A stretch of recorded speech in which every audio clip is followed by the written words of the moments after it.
I posted a clip about this topic that got 2.5 million views, and the comments showed me something important. Most people don't actually know if they're managing, leading, or trying to do both, and failing at one or both. Brene Brown invited me to discuss this topic in mid-2025, and the conversation turned into a whole chapter in her latest book. Here's why this topic matters more than ever. Organizations are flatter, teams are remote, and the old command and control management style is dead. But we're not replacing it with anything coherent. We're promoting people into leadership roles and giving them manager titles or expecting managers to lead without giving them the training or authority. And people are suffering. Engagement is at record lows. Trust in leadership is eroding. Teams are confused about who's accountable for what. The truth is, both managing and leading are essential, but they require different competencies with a few that overlap.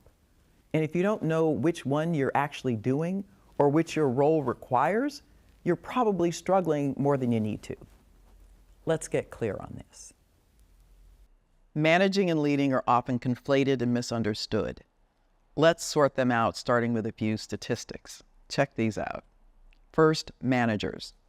Gallup research highlights that only 10% of people have the talent to manage others effectively.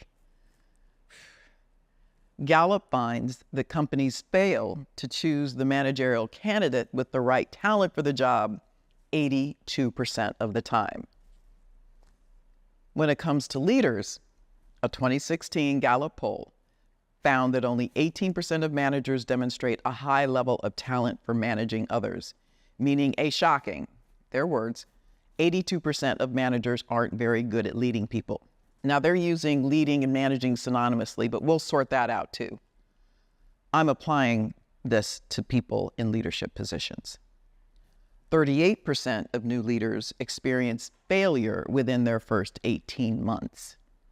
Finally, not everyone aspires to be a leader.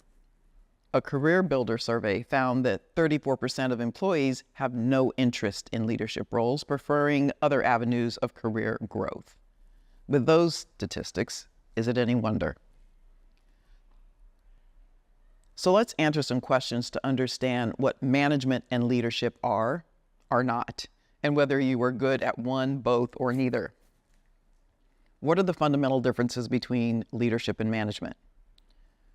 Are leaders born or made? What role does organizational culture play in how leaders show up?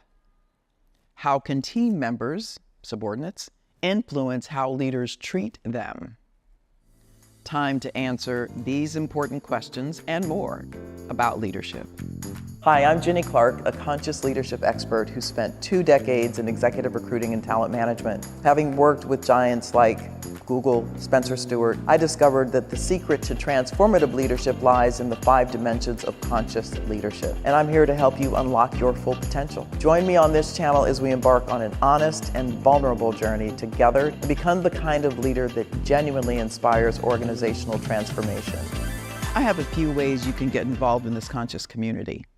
First, I've created a free career map to help you uncover your next career move. Second, I've created exclusive content for you with a community of like-minded leaders. And lastly, I send out a free newsletter every week. To learn more, check out the description of this video. So what are the fundamental differences between management and leadership? Focus and vision to start. Leaders often focus on setting the vision, providing direction, and inspiring people to reach common goals. Managers, however, tend to focus more on executing the vision set by leaders by organizing resources, managing tasks, and ensuring that day-to-day operations align with strategic goals. Approach to authority. Leadership relies more on influence and less on formal authority. Leaders inspire and motivate others to follow them. Managers, on the other hand, often use their positional authority to accomplish tasks, relying on the formal powers attached to their role. Decision-making style. Leaders are more likely to take risks and consider innovative solutions. They are comfortable with ambiguity and change. Managers tend to prefer established procedures and often seek control and order, making decisions based on practicality and process. The relationship with team members. Leadership is more about developing potential in others, fostering trust, and encouraging personal growth. Management is concerned with measuring and monitoring performance to ensure productivity and compliance. Some shared behaviors of good managers and leaders. So despite their differences, both roles share essential behaviors, competencies, and attributes that contribute to their effectiveness. Communication. Both good managers and leaders must communicate clearly and effectively. They need to articulate ideas, expectations, feedback, and concerns in a way that is understandable and motivating. Accountability. Both are accountable for their actions and decisions and hold others accountable too. They ensure that everyone understands their roles and responsibilities and meets their commitments. Problem solving. Effective managers and leaders are adept at identifying problems, analyzing information, and implementing solutions. They're both involved in addressing issues that may impact their team or organization. Integrity. Trustworthiness and ethical behavior are crucial for both roles. Acting with integrity builds trust and sets a moral compass for the team to follow. Adaptability.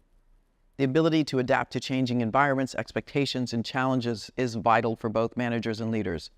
They must be flexible and capable of adjusting strategies as necessaries. Are leaders born or made? The debate between whether leaders are born or made, often referred to as the nature versus nurture debate, suggests that effective leadership is likely a combination of both. Some people may have innate qualities that predispose them to be effective leaders, such as charisma, confidence, and communication skills. However, leadership competencies can certainly be developed and honed through experience, education, and training. The most effective leaders are often those who continuously work on improving their skills and adapting to new challenges. What is the role of organizational culture in management and leadership? Well, organizational culture plays a significant role in shaping how leaders and managers operate within a company. Culture defines the norms, values, and practices that guide how people behave and make decisions in an organization. A culture that values transparency, risk-taking, and innovation will likely encourage leaders and managers to be more open, proactive, and creative. Conversely, a culture that emphasizes strict procedures and hierarchy may result in leadership and management styles that are more conservative and controlling. In essence, organizational culture can either limit or empower leaders and managers in how they engage with their teams and implement strategies. So, how can team members influence their leaders and managers? Subordinates can significantly influence how they're treated by managers and leaders through their behavior, performance, and engagement. Initiative. Showing initiative can position a team member as proactive and capable, likely leading to more autonomy and trust from both leaders and managers. Communication. Open and respectful communication can influence how leaders and managers perceive and interact with their team members. It also helps in setting clear expectations and resolving misunderstandings promptly. This cuts both ways, to be sure. Feedback. Constructive feedback can not only help leaders and managers improve their methods, but also signal their subordinates are engaged and invested in the success of the team, or not. Trust is required here so people don't fear retaliation for offering feedback. Relationships. Establishing a rapport with leaders and managers can lead to better mutual understanding and more personalized interaction, potentially influencing leadership and management styles to be more supportive and inclusive. Performance. Consistent performance earns credibility and reliability, encouraging leaders and managers to entrust more significant responsibilities and potentially providing more autonomy. Understanding these dynamics can help individuals at all levels of an organization navigate their roles more effectively, fostering an environment that promotes growth, productivity, and mutual respect. Here's what I want you to take away. While managers and leaders have different responsibilities, skills, and behaviors, They share important attributes and competencies. Leaders can be born and made. Don't give up hope if it doesn't come naturally. Study great leaders. Be honest with yourself, but by all means, don't subject others to your weak management if it simply isn't working. By understanding and embodying the strengths of both managing and leading, individuals can greatly enhance their effectiveness in their roles, contributing to a more resilient and successful operation. Finally, here are 3 questions a manager or leader can ask to connect with their team members and engender trust. Number 1, how are you doing? Number 2, how am I doing? Number 3, what can I be doing to help you? Now, go become the leader or manager your team deserves. I know firsthand how taking that first step can be the catalyst for a life-changing transformation. I remember the moment I decided to harness my own strengths, and it made all the difference in my career. That's why I've created a career mapping tool just for you to help you uncover your unique competencies and leverage them to design your own career map. Take the first step toward your next level by clicking the link in this video description, and let's start this incredible journey together.